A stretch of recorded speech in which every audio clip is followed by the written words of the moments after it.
Hello and welcome to this Thursday edition of the PipeBomb Wrestling Podcast, a show that is for the fans, by the fans. I am your phenomenal host, Mr. Podcasting, Chris Belcher.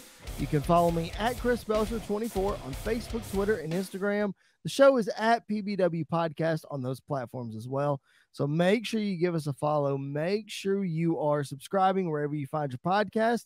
And make sure you are subscribing to the BodySlam.net YouTube channel. That's where you get the exclusive video version of this podcast. Again, follow along with us on social media. Interact with us because that's the best way for us to know if you're digging what we're doing. So, at PBW Podcast on Facebook, Twitter, and Instagram. Once again, my name is Chris Belcher. Hanging out with me, as always, today is the young buck, Mr. Andy York. Andy, we were talking before we hit the record button. There is so much to get to this week. Yeah, it's what I've dubbed the summer of injuries, apparently, and there's a lot of things going on and circumstances going on, and it's frustrating, but it's also making these companies do different stuff at different times, and it's getting pretty interesting as well. So there's a lot to talk about and dive into. Yeah, a lot of knee-jerk moves for the good and for the bad. And we just have to take what we get. You know, we can't help injuries. That's the one thing you can't plan for. That's the frustrating thing about fantasy football. You can't plan for injuries.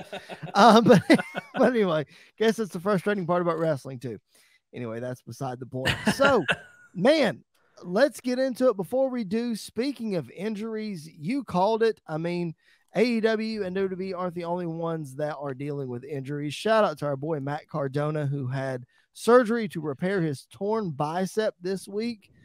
Timetable for him to return, I think, is about 3 to 5 months. Yep. So Broski 6 belts. I don't know if he's going to be relinquishing some of those. I don't know what's going to happen, but we shall see. So shout out to Matt Cardona.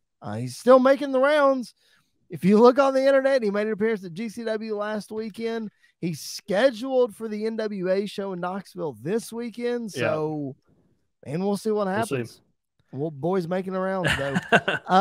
But shout out to Matt Cardona. And let's move on to AEW. Let's talk about, I don't want to say the biggest injury of all, but the biggest injury that could have happened to AEW, and that's CM Punk. You know, last we recorded, CM Punk was the champ, and we were trying to figure out what's coming next. And we found out he was going to face Tanahashi at Forbidden Door. And then Friday rolls around, and we find out that Punk has broken his foot.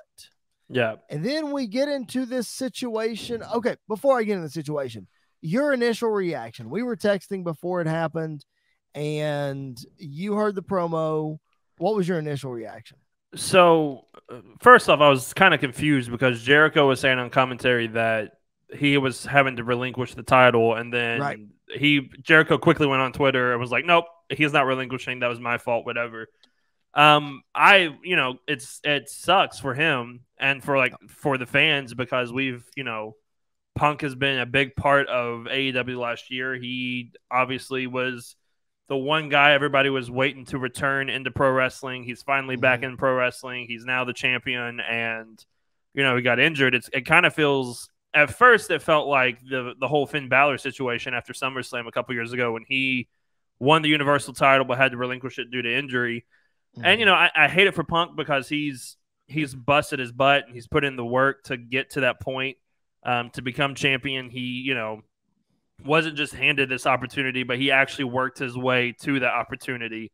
Sure. So that part really, really sucks. I'm glad though he's not relinquishing it because I don't think he's going to be out for a crazy amount of time. I think the reports right now is he's going to be out 2 to 3 months after recovery, which isn't terrible. So I'm glad he's not relinquishing it. It kind of sets up a story as soon as he comes back of, Punk versus Moxley or Punk versus whoever else at that point in time. So I think it's interesting. It's just, it's a little convoluted at this point as well. So there's a lot of questions still in the air. You think? Let me tell you, that's the situation. Punk not relinquishing the title. Okay. That's strike one for me. And I understand that he's not going to be out as long, especially if they find that out after the fact. He's probably not going to be out as long as they originally thought. Okay, I understand, but your champion's on the shelf, champion's injured. You should probably relinquish the title. That's standard practice. Okay, I might be able to give him a pass. Okay. Then we move on to Jericho says he's relinquishing. Excalibur has to say, no, he's not relinquishing. Okay, so we're having issues there. Then you move on to, well, we're going to have a battle royal coming up on Dynamite this week, and the winner is going to face Jon Moxley for the championship. That was originally what was said. Then they come back. They have to release a statement the following day. That's the real problem I have with all this, is when you have to release a statement that you're crowning an interim world champion, and here's how you're going to do it. And it's step by step by step. And like, why don't you just have a match?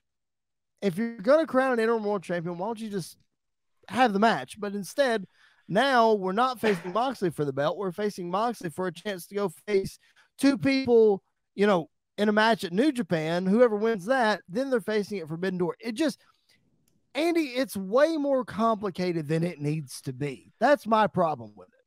It is, and I agree. But I think what's interesting now is there's going to be a lot more people watching Dominion on Sunday to find out who Moxley is going to be facing at Forbidden Door. So I think it works out for New Japan very well because they're going to get more eyes on their pay-per-view. Now, granted, a majority of the AEW audience is going to watch the New Japan pay-per-view probably anyway.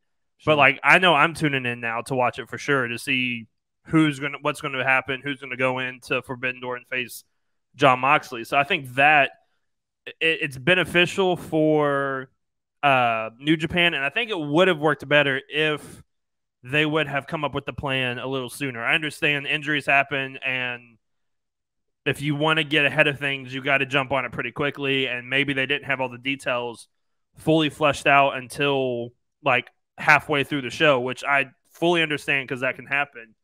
I just, I think it was a little more complicated than it should have been. Mm-hmm. I think now that they've kind of, have released the statement, they've kind of cleared up the air. I like the fact now that it's not just given to two people. Like they have to now earn that way to that shot, to that match. I think it makes sense for Moxley to be the one guy to kind of get the pass because he obviously feuded with Japan for like a whole year. So he's the one guy that we want to see have this match with Tanahashi. They've been trying to have a Moxley-Tanahashi match for a long time now, which I am betting. If I was a betting man, all my money would be that that's the match that we were going to get at Forbidden Door. Agreed. But, it is convoluted and it was messier than it should have been. But now that they've kind of flushed it out a little bit, I really like what they're doing with it. See, all you had to do to make this thing simpler. Now, let me just say, Kyle O'Reilly winning the Battle Royal is fantastic. Yeah. You put a spotlight on a guy that I don't think anybody expected for it to be. If I had the pencil, I would have booked Eddie Kingston to win the Battle Royal to face Jon Moxley. I think that would have made that a little more intriguing, but happy for Kyle O'Reilly. I mean, that's awesome. It's really, really cool. I would have just had the Battle Royal, had Moxley win the Battle Royal. Don't confuse everybody with the number one contender stuff because, again, that just adds another layer to it. I would have just had Moxley win the Battle Royal. Winner of the Battle Royal faces the winner of, is it Tanahashi and Goto? I think it's Goto. That's right. Yeah. That's right. So, winner of the Battle Royal faces the winner of Tanahashi and Goto, and there's your champ. Okay. That takes away like 4 layers to the whole thing and just simplifies it. That's what I'm after. It's like, I know we're going to get into this whole other tournament situation, but I know Tony Khan likes to Vince Russo things. That's what I'm going to start calling it. He likes to Vince Russo things in the fact that I feel like a lot of what happens is he throws it up against the wall and let's see what hits. And okay, fine, but it just makes it really confusing for all of us watching. Yeah, and and sometimes it works. Like sometimes there's stuff that he just throws to the wall that is ridiculously good for no reason. Sure. And then there are some things where you definitely scratch your head, and I think that's true with a lot of different aspects of wrestling. Is you kind of just have to throw things at the wall and see what sticks, see what doesn't stick at times. Yep. And it's more convoluted than it should have been. But now that we've kind of flushed it out, I'm excited to see what's going to happen. I think it's going to. I like the fact that it wasn't a battle royal to main event Dynamite. I like that they kind of centered the entire show around the battle royal at the beginning, then the main event facing Moxley to kind of move on. So that part is the part I kind of like. I mean, if it was a main event battle royal, then it's fine. I do agree. I think Eddie Kingston would have been a really great choice as well. The only thing is with Eddie is I think whenever we do Eddie versus John again, it's going to be on a pay-per-view, and it's going to be a death match of some sort, and that's going to be brutal. So I like that we're kind of waiting on that aspect of it. Kyle O'Reilly, I was not expecting, but when I saw he won, I was like, that's the perfect choice. The match with him and Moxley was amazing. So really good.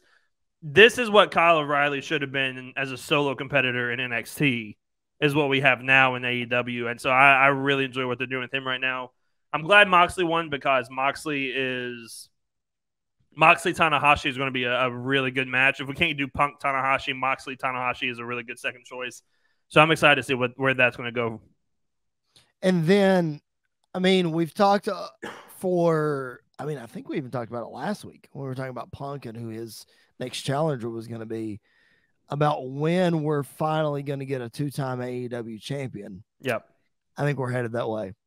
I think Forbidden Door is going to give us that. Yeah. Oh, yeah. I don't think there's any way Tanahashi wins that title. Now, it would be interesting. I think it would be more interesting if Tanahashi did win. Certainly would. The AEW title. And if he won the AEW title and went back to New Japan and we had like no world title on AEW for a while, that would be interesting. I don't think they're going to go that route because there's a lot of uncertainty and there's a lot that can happen when you have somebody that's your champ that lives in a different part of the country, a different part of the world. Like there's a lot of logistical issues there.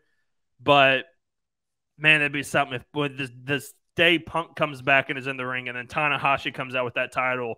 It would definitely reminisce when Cena won the WWE Championship and Punk returned with the WWE Championship at the same time. To have that flip reversed on Punk, that would be really interesting, especially also because Tanahashi is kind of known as the John Cena of New Japan. So, like, that would be really interesting to see that kind of flipped on him. Well, I don't think it's a huge issue if Tanahashi wins the title and takes the belt to Japan, because I think we got enough belts in AEW to go around. I don't think we necessarily are going to be missing the world title, especially since they added another one this past week on Dynamite. We get the All Atlantic Championship, which is supposed to kind of be, I guess, reminiscent of the WWE European Championship, some sort of honoring other places that watch AEW and that participate in AEW. I get that. That's fine, but man, another one that we got to worry about. And that wasn't even them announcing the trios tag titles that's been rumored for forever. Yeah, I think this one isn't for AEW like main TV. I think this one is actually to be defended in different promotions around the world. I think that's what this title is. So I think that like the concept is really cool of like, we're going to crown this champion at Forbidden Door because this is like a multi-promotional pay-per-view, and then this title can only be defended in other promotions around the world. So I think that aspect of it is really cool, really interesting. I don't know if we're ever going to get the trios titles. I would love to see the trios titles because there's so many factions in AEW. Right. So like I think the trios title would work really well. And I don't think this All Atlantic champion or whatever, I don't think it's going to be very prevalent on AEW TV. I think it's just for this kind of pay-per-view and then go out from there to different promotions. But another tournament? I love tournaments. I love tournaments. I do too, in a sense, but golly, man, like, let's pump the brakes on a tournament. Well, and I think we're doing a lot of tournaments. I don't think we're going to do another tournament for a while until the Owen Hart one comes around again. Because when else are you going to have a multi-promotional pay-per-view where you can kind of do this tournament to have these different matchups that you'll never see again or you've never seen before, and then move on to the finals and then kind of move on from there. So the back-to-back tournaments don't bother me, especially because this one's not as long as the Owen Hart one is. Like, this is only a couple weeks, and then Forbidden Door, we have the pay-per-view, and then we move on. Right. We're ending in a fatal four-way, which is fun. Yeah. I Pac advancing after beating Buddy Matthews in a tremendous match on Dynamite. And then I think Malachi Black is a shoe-in to win this championship. If Yeah. not, I think it's Pac. Yeah. Maybe this is where, we mentioned Tanahashi winning the title earlier. Maybe this is where your Japan guy wins an AEW title. Maybe whoever comes out of the New Japan match, which I don't know if that's happening at the pay-per-view. I don't know when that's happening because they didn't announce participants, I don't think, on Dynamite. No, I don't think so. So there's going to be a New Japan match to qualify somebody for the Fatal 4-Way, and then the other two matches are going to happen on AEW television, whether it be Rampage or Dynamite. So it's Penta and Malachi, and then it is Ethan Page and Miro. Yeah, that's right. Good call. So Miro, I think Miro's a good. Honestly, I think if it's not Malachi Black, I think Miro's a shoe-in to win as well. I'm just thinking of, like you mentioned earlier, going into other promotions, and we don't see Miro pop up in other promotions. Yeah. So if that is the basis for this title, I think it's got to be Malachi. I don't know how much Pac still does for other promotions. I think it's got to be Malachi, or I think it's got to be the Japan guy, if that's the route we're going. If not, if we're just saying, okay, we're going to defend it on AEW television, we're going to bring people from other promotions on AEW TV, then absolutely, I think Miro is a good choice for that. Yeah. So we'll see how that plays out. Another thing that we saw in reference to Forbidden Door on Dynamite is this idea that Adam Cole and Hangman Page are fighting over the chance to face Okada at Forbidden Door. Now, Okada is a huge prize. We talked about how whoever he's in the ring with is going to be a fantastic match. But I think it's funny that they've kind of turned that into a storyline. Why not? Because everybody wants to see this Okada match with somebody. And if it's not Kenny again, then I think Adam Cole is the perfect choice for Okada. Because it's two different styles, but they would work so well together. It's really interesting that out of the two guys in the main roster, of course, Okada would have the match with the two former Bullet Club members as well. So I think that is very interesting to see that. And, why not? Everybody wants to see Okada at the pay-per-view. Everybody wants their chance to wrestle one of the greatest wrestlers of all time in Okada, and to have him kind of come in and do that. I think that would be really interesting, and I love that they're making it its own story. I think we're definitely heading, though, to Okada Adam Cole. I think that is the perfect place to head for that. And I don't know what Hangman's going to do yet. Hangman could face Naito. Naito and Hangman would be a really good choice as well. Mm-hmm.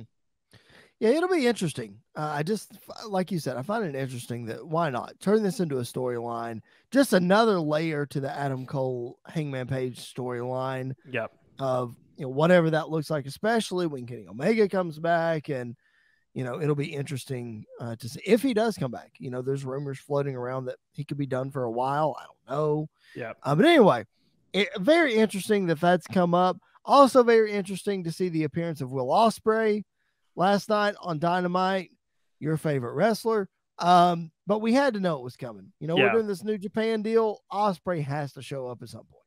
Absolutely. And I don't hate it. If he's going to be in any match, I'm glad it's a triple threat or a six-man tag with FTR and with Trent. That FTR and Trent being together is kind of a weird combination anyway. Yes, it is. But, I think the match itself is going to be great. I think Will Ospreay is going to have a great match no matter who he's in the ring with. He's one of those guys. He just always rubbed me the wrong way. And so, I'm not too – him being in there is whatever, but I fully understand why, because he is one of the most popular non-AEW/WWE wrestlers in the world, Will Ospreay is. And so bring him in, let him kind of do some things for a while. It's totally smart to have him in there. Is it just me, or does he look like Logan Paul? I didn't notice that until you said it, but now that I'm picturing him, he does. He looks very reminiscent of Logan Paul. They both have very punchable faces. They do. Yes, they do. Well, that's why they work as heels. I guess that would make sense. Let's look ahead to next week. AEW Dynamite presents Road Rager next week. Some big matches coming up. You got Wardlow in a gauntlet match against like 20 security guards. I love it. Which is really funny.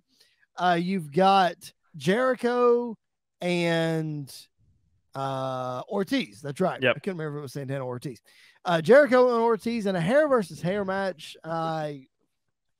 Jericho losing his hair. It's going to be amazing. It's going to be amazing. It's going to be insane. It's going to be. And then we see announced the headlining match for next week. And I'm probably forgetting one or two matches that were announced, but the headlining match next week, a triple threat ladder match for the AEW Tag Team Championship, the Young Bucks, the Hardy Boys, and the Jurassic Express. Man, if there wasn't a match that was tailor-made for the Hardys to win the AEW Tag Team Championship, it's this one. And I don't think they're going to do it. You don't? Okay. No. I think with Jeff being injured and not 100%, I don't think they're going to put the tag titles on him. I think this might be a way to kind of write them off TV, right? At least Jeff, write him off TV for a little bit to kind of let him go get rest up and healed up, because the man is he needs a break. he needs some Jeff time. So I think he needs to go away. Honestly, I think this is tailor made for the Young Bucks to win the titles here. Because we kind of had the trilogy with the Hardy Boys over the last decade or so with the Young Bucks.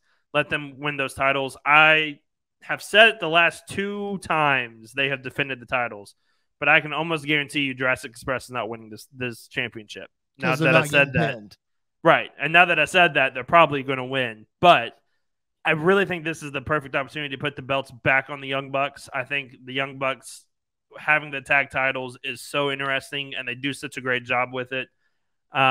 Because also I think when we head to All Out, which I think is the next pay-per-view after Forbidden Door, once we start heading to All Out, I think we're getting Young Bucks FTR for the AEW Tag Team Championships. And so I think this is the perfect time to put that on them and then head to that match at All Out. I don't know which way they're going to go. Like, I very much lean towards the Hardys. But wow, I'm watching Dynamite right now. Nick Jackson looks really weird, clean shaven. Anyway, it's so weird. It's so strange. Anyway, I agree with you about the Bucks because the titles don't feel as important when they're not on the Bucks. So I totally get that. I don't know, man. I just think if they're going to put the AEW Tag Team titles on the Hardys, they need to do it now. Yeah. Like way sooner rather than later, because Jeff being injured or not, they've only got so much gas left in the tank. And the gaslight's coming on for this run, in my opinion. Like, we don't have much further we're going to go.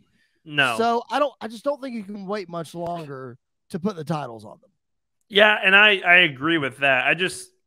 I think there's a lot of issues, especially now that your world champion is hurt. I don't think you want your tag champs to be hurt as well. So I think that I get that. That can definitely play a part into it. I agree, though. I think Matt Hardy still has a lot more in the tank, because Matt has, in a weird way, sort of taken care of his body more than Jeff has. He's not doing the swantons on steel steps anymore and crazy things like that. And he's been sober for longer.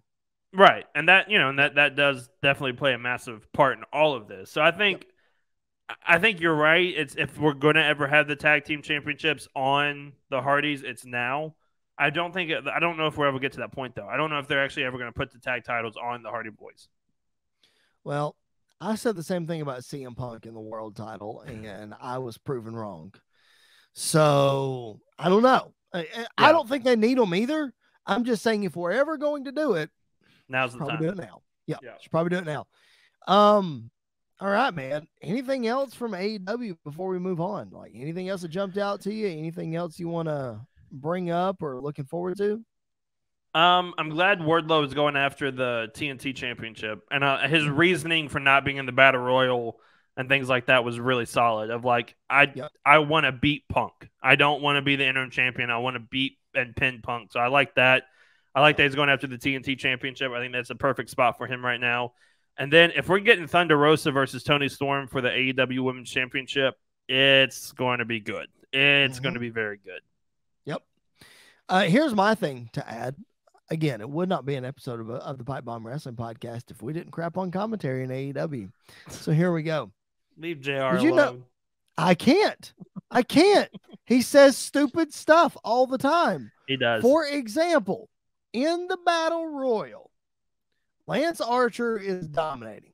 Okay. He's choke slamming people. He's doing whatever. JR says, and I quote, "There's too much talking about Lance Archer and his potential. There's too much there for him to not be better than he is." Bro. He buries stuff all the time yeah. You just buried the dude that went on this huge comeback in the Battle Royal. He's a huge monster. The people are behind him. You just said he sucks. Yeah. Bro, come on. JR buries a lot of things in AEW. I understand his point of he has so much potential and he hasn't been given the opportunities. But just say that. Just say, man, Lance Archer has so much potential. Maybe this is his opportunity to get into the world title scene or something like that. Don't say he's not good. Granted, he has had opportunities and lost to Paige, but yeah, you're right. You're absolutely right. JR just needs to go take a little nap and then come back. He needs something. Come on, bro. Come on. My goodness. All right. If you're just now joining us and you're a JR fan, I'm really sorry. But know that here on the Pipe Bomb Wrestling Podcast, I'm not a fan of Jim Ross. Anyway, but that's beside the point. We do talk about wrestling. We do give you our opinions. We're not going to sugarcoat it. Hope you dig that. If you do, make sure you join us every Monday and Thursday, wherever you find your podcast, on SportsWire Radio and on the BodySlam.net YouTube channel. Hit that subscribe button, the notifications bell. Leave us a 5-star review. We would greatly appreciate it. I am your phenomenal host, Mr. Podcasting, Chris Belcher. Follow me at Chris Belcher24 on Facebook, Twitter, and Instagram. And, of course, the show is at PBW Podcast on those platforms as well. Joining me is my co-host, Mr. Andy York. We talked a lot about AEW. We talked about a lot of injuries in AEW. Really, CM Punk's injury is kind of like the overarching story of what's going on in AEW, because you saw all of the dominoes fall in AEW for the Battle Royal and for the Forbidden Door matches and the interim title, yada, yada, yada. Well, now let's move to AEW WWE, and another injury that we're seeing dominoes from, maybe not so obvious, but you can certainly say, well, that could be a cause of. And of course, we're talking about Cody Rhodes and his torn pec. Tore it last week weight training, had a phenomenal match with Seth Rollins at Hell in a Cell. Probably match of the year at this point. Your favorite of their trilogy. So Cody has his injury and he shows up on Raw, cuts his promo. Seth shows him some respect and then, of course, attacks him to send him off. How did you feel about Cody showing up for a promo? Were you okay with it? Or were you like me? Like, I would have rather have seen Hell in a Cell just be it and just go away. What do you think? I'm fine with it, because that's the Cody thing. Like, Cody's thing is cutting a passionate promo, and he, in his promo, he kind of left out, like, he left in the option of like, hey, you could still see me at Money in the Bank. Like, if there's any way I can get back to Money in the Bank, I'm going to get there. So I like that they were able to kind of sprinkle that in and things like that. The promo he cut was amazing, because it's Cody Rhodes cutting a promo. It's always going to be amazing. And I love the Seth beatdown at the end. Like, I know a lot of people weren't too fond of it or thought it was unnecessary.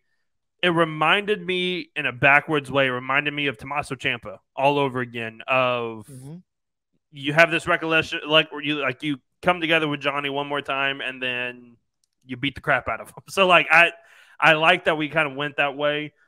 It adds so much more to Seth's character now. To the point now where I could honestly see, because I think Cody's out for at least 6 months. At least 5, 5 to somewhere 6. probably in the 5 to Right. 6, 7, maybe even 8 range. And if he's back, if he's healthy at 5, they're going to hold off another month because that's like we're right at the Royal Rumble time, and he's going to be a lock right now if he doesn't show up before the Rumble as a surprise entrance in the Rumble. And I could see it now with Seth in the ring. Cody's music hits, and boom, there we go. Like that, we pick back up. Cody eliminates Seth, and that's the bookend to that story right then and there. So right. I think it was smart to have him come back, cut that promo. I think it was smart to do the beatdown the way they did. It makes Seth look more menacing now, and like it kind of adds more to Seth's character to the point now where I think Seth is a lock almost to win the Money in the Bank briefcase. Like I think he is the one guy right now that will win the Money in the Bank briefcase. And I want Cody to be the one to beat Roman. Like, I want Cody to be that guy. But if they want to do it sooner, put the belt on Seth Rollins. Put that title on Seth Rollins right now. And I wouldn't hate a Seth versus Cody for the WWE Championship at WrestleMania again. Like, I wouldn't hate to see that rematch again. I think you're absolutely right. I think that this feud was, number one, a showcase of Cody. Number two, it was to show everybody, like, look, one of these two guys is going to be the Money in the Bank winner. Like, everybody else is just going to be there holding their spot. Like, one of these two guys is going to win. And if you read rumors online like I did, it was Cody. Cody was in line to win Money in the Bank had he not gotten hurt. So now I think it's an easy pivot to Seth. I think you're absolutely right. I think the only other person you could really pivot to is Kevin Owens. I think that is a great selection. Maybe Drew McIntyre, and he announces that, like we've said before, that he's going to cash in at the England show. Maybe that happens. I don't know. But regardless, we got a couple of weeks here to predict some Money in the Bank stuff. But that being said, man, we wish Cody Rhodes all the best. There's no way he's getting back by Money in the Bank. Thank you for teasing that, but it's not going to happen. There's no possible way. That would be like super Cena if that happened. Yeah. Not going to happen. Let's move on to the other big news in the WWE, man. A domino that you could say could be a direct correlation to Cody being hurt. Don't know for sure. Hasn't been confirmed, but man, Edge getting kicked out of the Judgment Day and Finn Balor entering, being the new leader. There are so many layers to this, man. What's your initial thoughts on it? This is the first time in, I can't remember when, where I was genuinely shocked in a great way with Monday Night Raw. Yeah. Of like, I did not see this coming. I did not expect this to happen, but it's something that needed to happen. We talked about it on the post show for Hell in a Cell of there's something that's kind of missing with Judgment Day. And I think part of it was because Edge, as weird as it is to say, Edge wasn't believable in Judgment Day. Sure. Like, I think Rhea is believable. I think Damian Priest is believable. I don't think Edge was believable in Judgment Day. And so I think switching to a guy like Finn Balor to be the leader, one, this is the push that Finn Balor absolutely needs at this moment, because he better have this feud with Edge and he better win this feud with Edge to make Judgment Day this dominant force. That needs to happen. And I'm excited to see what they're going to do. I'm excited that we're getting babyface Edge back. It seems like it may have been a reaction to Cody, but also there have been some reports that Edge has not been happy with Judgment Day at all. And so that maybe this was kind of in the works to happen, and then the Cody injury happened, so they hot shot it really quick to happen now. But yeah, I love it. I think it's perfect for Finn Balor. I think it's perfect for Damian Priest and Rhea Ripley, and I'm glad Edge is kind of back to being a babyface. And maybe now he could be the babyface that's not happy he's finally back in wrestling, but like a babyface that's somewhat compelling at this point. And he has something to prove. Yeah. Yeah. I think you're absolutely right. I think you're also absolutely right. I don't think this was the original plan. Like, this was not how they wanted Judgment Day to turn out. I don't think. I am also very happy that we're going to get heel Finn Balor on the main roster. Oh, it's going to be great. For the first time. If they let him be what he was in NXT, they probably won't, but if they let him have the attitude that he had in NXT, man, sign me up. I think it'll be great. Here's my reservation of this whole thing. You've got Finn Balor, you got Damian Priest, and you got Rhea Ripley. Finn Balor, if given the opportunity, can carry the group. But it's been shown in WWE that they don't necessarily give him that opportunity. Right. I'm afraid that Judgment Day is not going to feel as important anymore. I feel like it's not going to be as credible anymore. I think Edge was the glue that held the credibility together. Edge was the must-see part of Judgment Day. Now, who's must-see? Who is the reason that you're tuning in to see Judgment Day? Again, we are 72-ish hours removed from this happening. So a lot can happen. We can be proven wrong. I'm just looking devil's advocate on the other side and saying, I feel like Judgment Day might get lost in the shuffle now. I don't think it will at first because I don't think Edge will let it. Like I think Edge is such a big fan of Finn Balor that he's not going to let this feud harm Finn. Like I think he's that kind of guy where, because I mean, if you saw the picture that's been floating around of like long-term storytelling, Edge popped up in NXT for a little bit when Finn showed back up and had a heart-to-heart with Finn. So like this is kind of coming full circle, and I don't think Edge is going to be the kind of guy to bury the new Judgment Day, because going back to 2010, I believe it was 2010, SummerSlam 2010, when it was Team Cena versus Team Nexus, and Edge and Jericho both were like, Team Nexus needs to win this, and they went the opposite way, and now we look at what happened with Team Nexus. Obviously, it kind of worked out for the better, but I think it completely derailed Wade Barrett's push on the main roster from that point on. I don't think Edge is going to let that happen to Finn. I agree. I think if Edge has anything to say about it, it will still be good, but I don't think Edge needs to be on TV this coming week. No, I think he needs to be off for a couple of weeks. Let's sell it. That way that as soon as that old Edge music hits, the place goes bananas. Because that's what you need. I keep him off till Money in the Bank and have Finn in the Money in the Bank match. Have Finn look like he's about to win Money in the Bank, and then you think here you know me, Edge. And here comes Edge, and the crowd goes crazy, and now we're off. I hate it that we're not getting Edge and Cena, but if we get Edge and Finn at SummerSlam, then I'm just as happy. Yeah, that would be really cool. Speaking of Cena, what a perfect segue. Look at you. Thank you. John Cena is announced on Monday Night Raw that he is making his return to WWE television on June the 27th to celebrate his 20th year in the WWE. June 27th, for all of you who may or may not know, is the day after the AEW Forbidden Door pay-per-view. It's also the Monday before Money in the Bank. So there's obviously a chance that he could step right up on Monday night and say, yeah, Austin Theory, I'm going to wrestle you at Money in the Bank, if they leave that open. There's a shot. Realistically, I mean, that's really the only story you could tell to get him in the ring for Money in the Bank, I would think. Regardless, the summer of Cena is back, man. It's back, and I'm excited because I think this one is going to be completely different than last year's. He doesn't have to worry about going after the title now. He can kind of do some different things. I don't know. I don't know if they want to save Theory versus Cena for SummerSlam.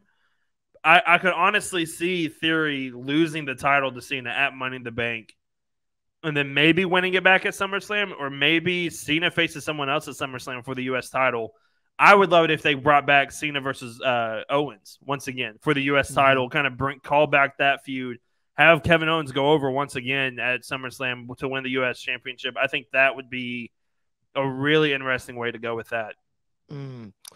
See, I've got a more perfect feud for Kevin Owens for SummerSlam that I cannot let go of. So I don't think it's going to be KO and Cena. I think it needs to be KO and Brock Lesnar. That's just my opinion. Oh, gosh. But, right? Don't kill Kevin.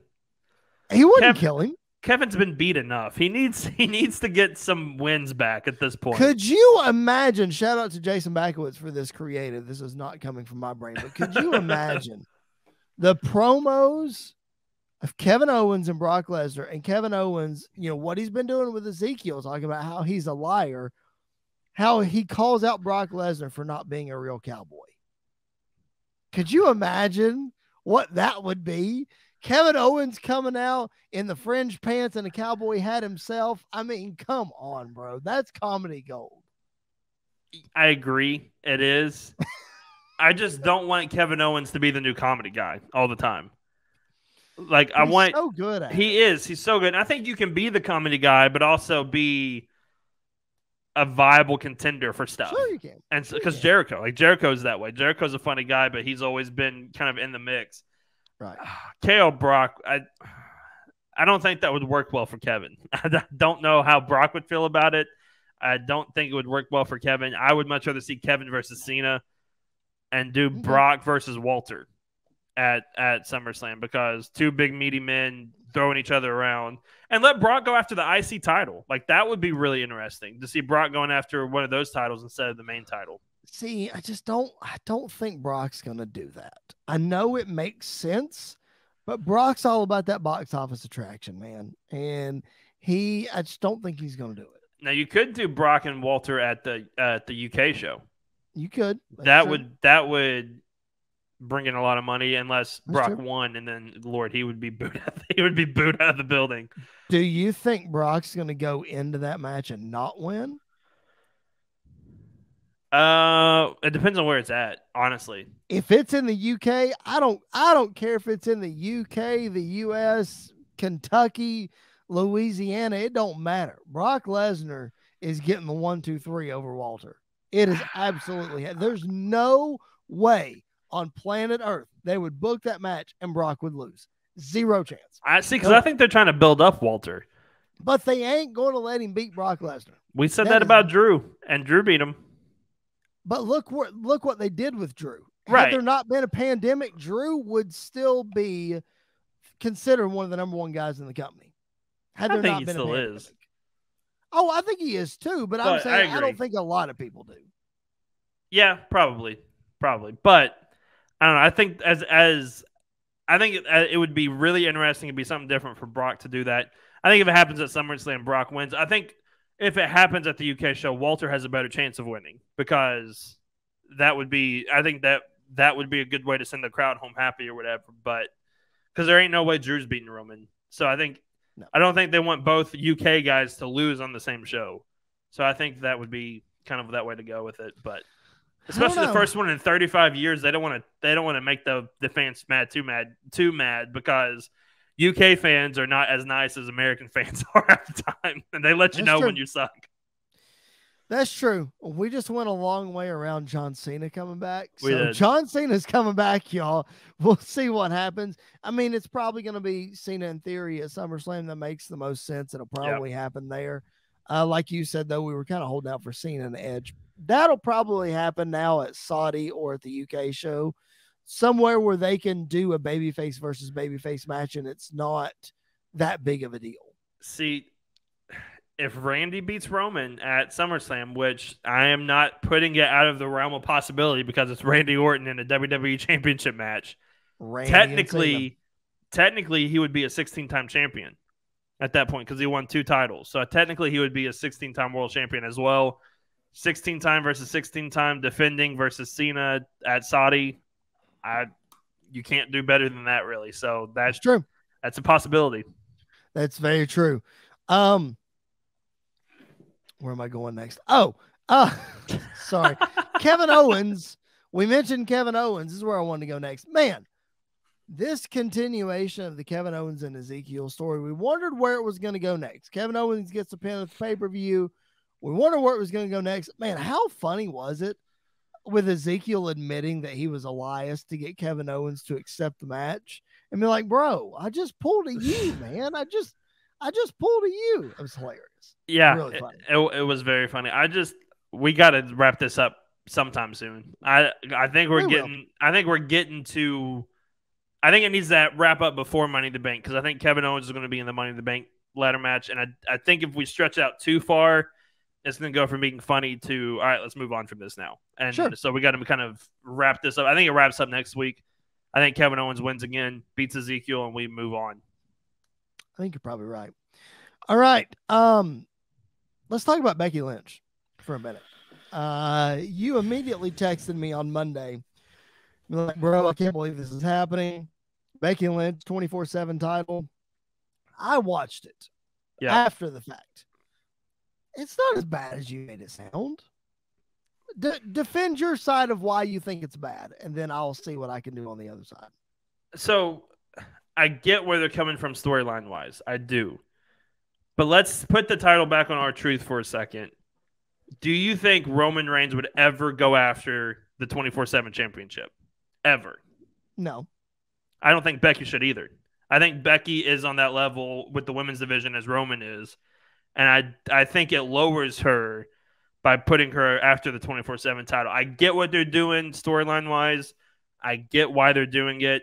I don't think Becky needed to be pinned. I think you could have had Asuka get involved and you could throw the entire match out. Like, that's the one time I'm okay with a DQ finish or a wonky finish there. So I don't want Becky getting pinned by Dana Brooke. No offense to Dana Brooke. Dana Brooke should not be pinning someone like Becky Lynch ever.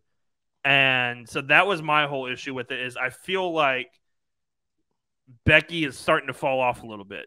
And she's not the man anymore. She's not, and she's not trying to be the man anymore. And I get that, but we've got to do some damage control, I feel like, after this.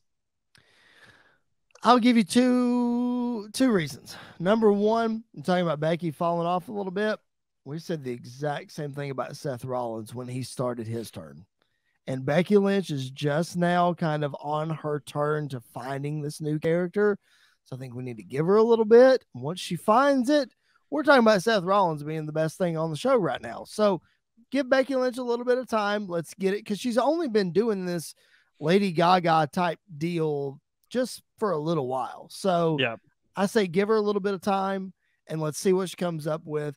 And the second thing is, I agree with you about the DQ finish, but I think this is a situation, to me, in my opinion, that this doesn't hurt Becky getting pinned, because not that you're giving credibility to the 24/7 title, but you're trying to get more women involved in what's going on. So that's okay.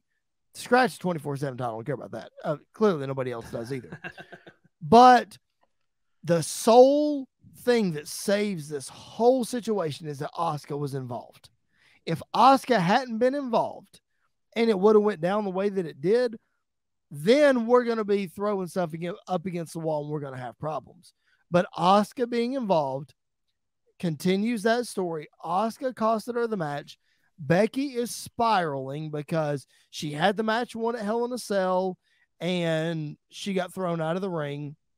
Now she's gotten pinned by Dana Brooke and it's Asuka's fault.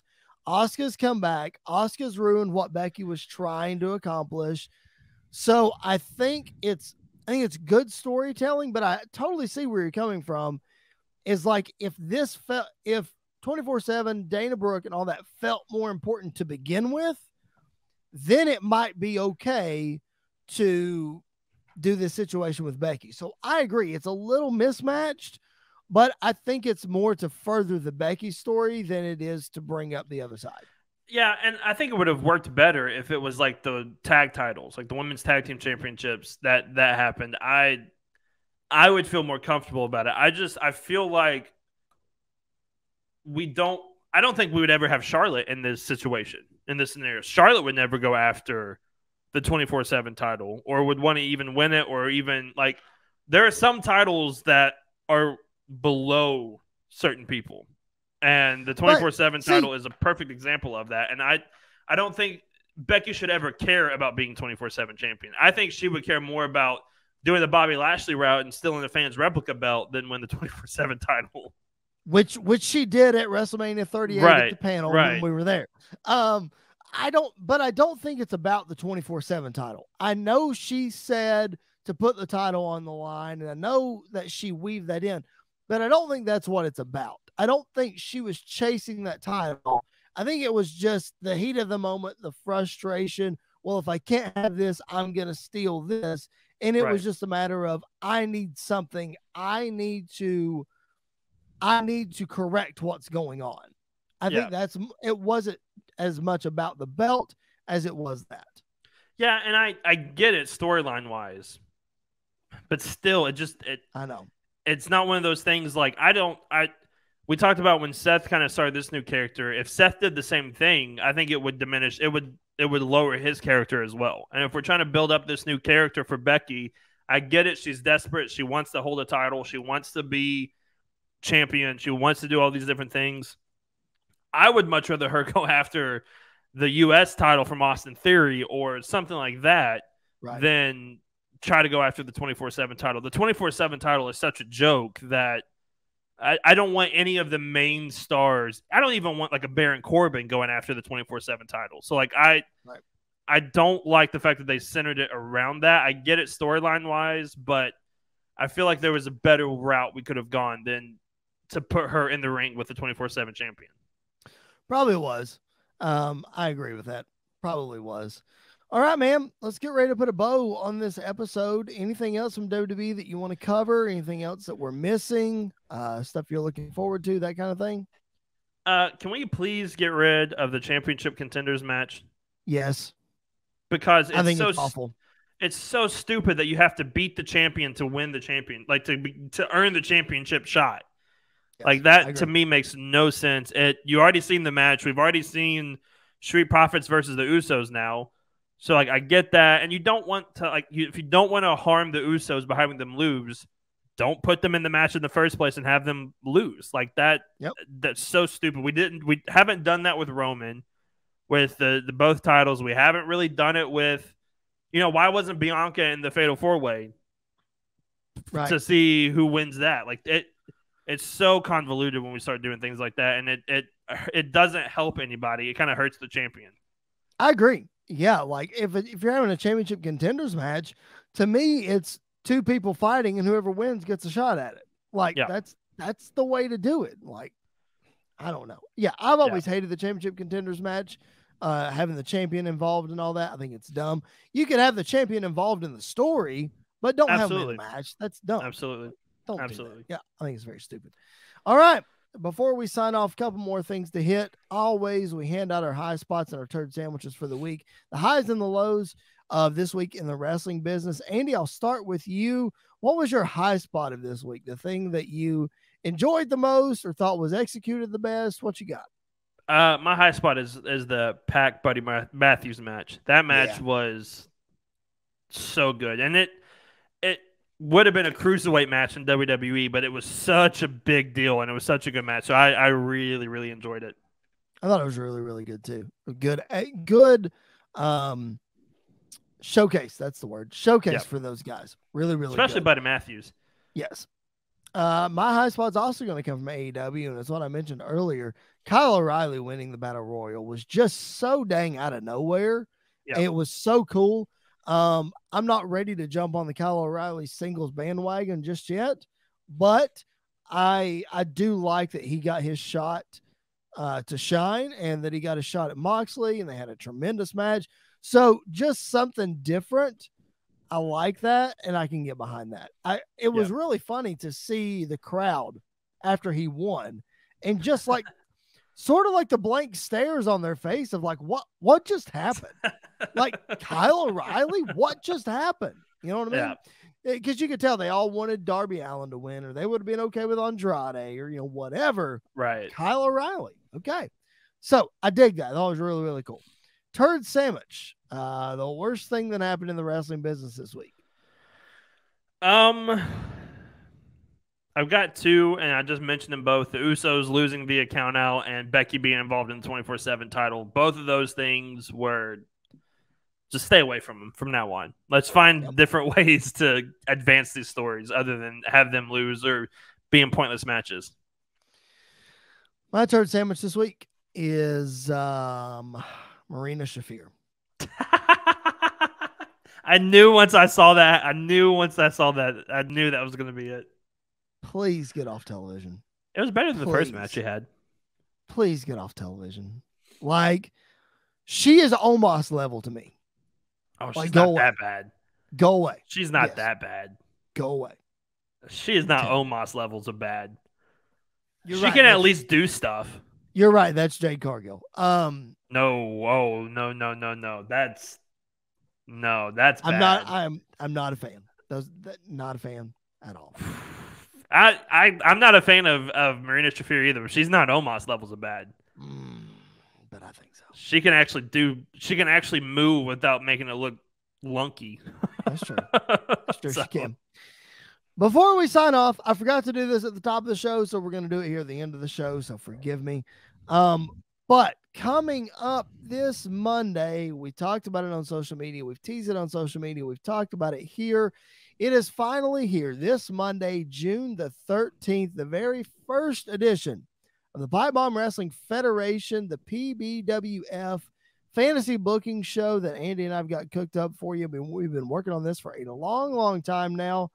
And it is finally coming this Monday. Now, having said that, our Monday shows will now be the PBWF shows for the foreseeable future.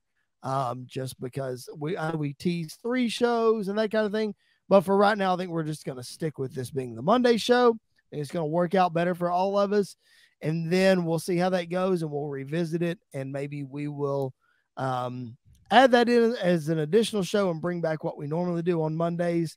We're still going to review pay-per-views after they happen. So have no fear. That's still going to happen. But this show is going to be on Monday. So what I wanted to do is to give a little tease about what you might see coming up on Monday and on these PBWF shows. Of course, Andy will be managing the Mayhem brand.